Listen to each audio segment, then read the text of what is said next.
Assalamualaikum warahmatullahi wabarakatuh. Di sini saya akan menjelaskan tentang desain sistem pembelajaran. Apa yang dimaksud dengan desain sistem pembelajaran, yaitu prosedur yang terorganisasi dan sistematis untuk penganalisaan, perancangan, pengembangan, pelaksanaan, dan penilaian. Segala sesuatu perlu untuk direncanakan secara baik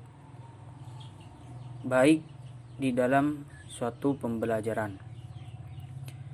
Prosedur yang digunakan dalam desain sistem pembelajaran dimaksudkan untuk menghasilkan kegiatan pembelajaran yang lebih efektif dan efisien.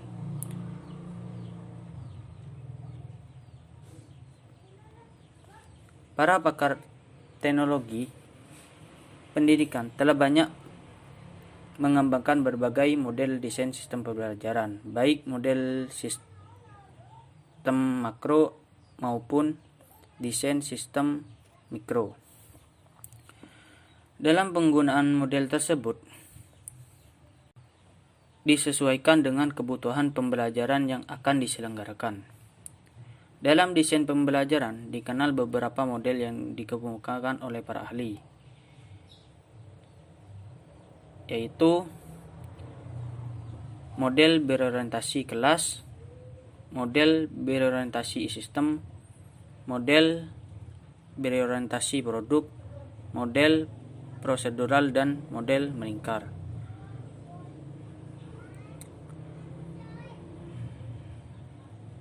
Adanya variasi model yang ada ini sebenarnya juga dapat menguntungkan beberapa keuntungan, di antara lain dapat memilih dan menerapkan salah satu model desain pembelajaran yang sesuai dengan karakteristik dan yang dihadapi di lapangan.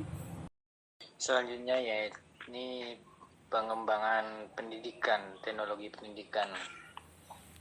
Sebelumnya,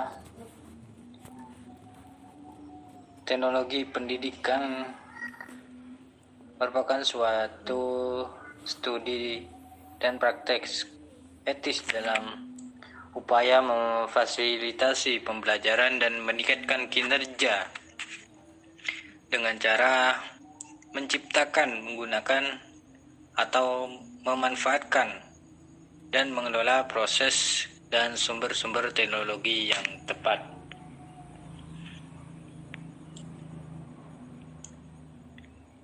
Makna belajar itu pun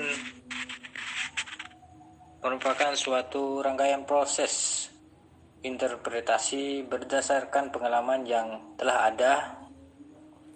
Interpretasi tersebut kemudian dicocokkan pengalaman-pengalaman baru.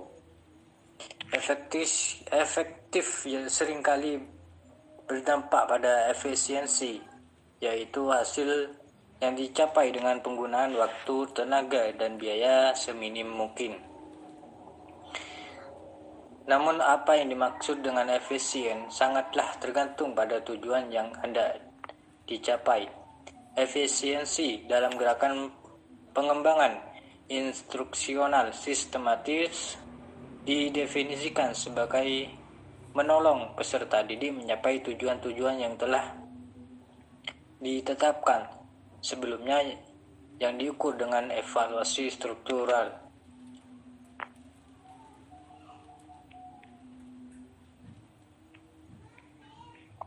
Cara pandang konstruktivis menekankan pada posisi peserta didiklah yang menentukan tujuan mereka sendiri dan bagian apa yang hendak dipelajari.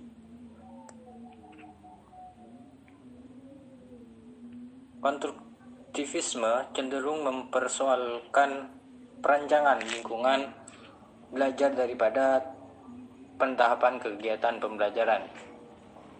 Lingkungan belajar ini merupakan konteks yang kaya, baik dari landasan pengetahuan, masalah yang otentik, dan perangkat yang digunakan untuk memecahkan masalah. Itulah sebabnya efisiensi tergantung pada apa tujuan yang hendak dicapai dalam proses belajar.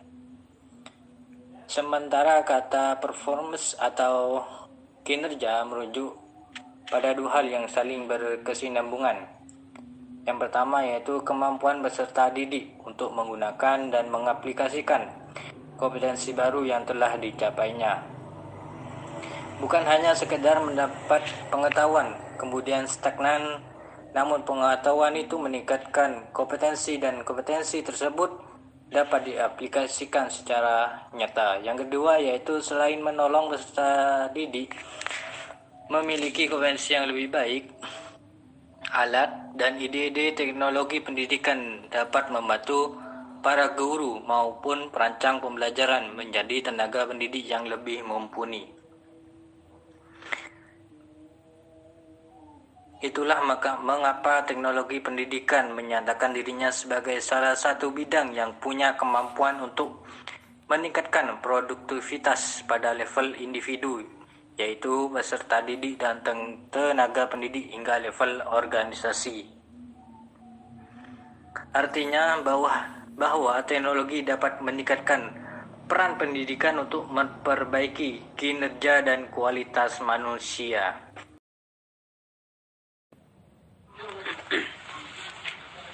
Assalamualaikum warahmatullahi wabarakatuh. Baik, di sini saya akan menjelaskan yaitu tentang menerapkan sumber daya yang efektif untuk belajar.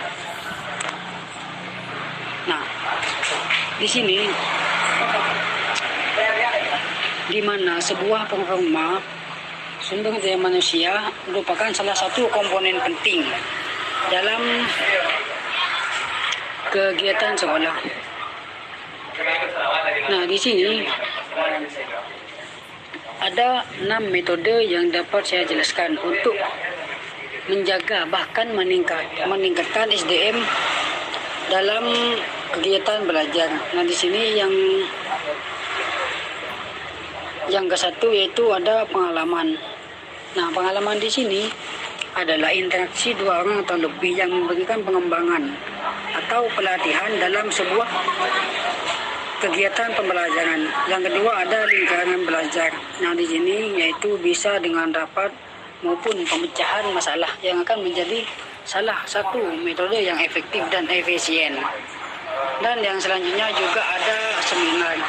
Nah, di sini selain kegiatan pembelajaran di sekolah itu Anda juga bisa memberikan seminar mengenai skill kapasitas yang melibatkan banyak pihak. Dan yang selanjutnya yaitu ada sharing. Nah, dalam teknologi digital saat ini sangat penting penggunaan media-media sebagai sumber pembelajaran maupun sumber informasi mengenai sistem pembelajaran. Salah satu metode ini dinilai menjadi hal yang sangat efektif dalam menyediakan pengetahuan, khususnya untuk membagikan pengetahuan, di mana SDM yang ada sebuah perusahaan sangat mutlak membutuhkan ini adaptasi, mengenali, memahami bagaimana visi misi sebuah pendidikan yang ada gitu. Cukup sekian.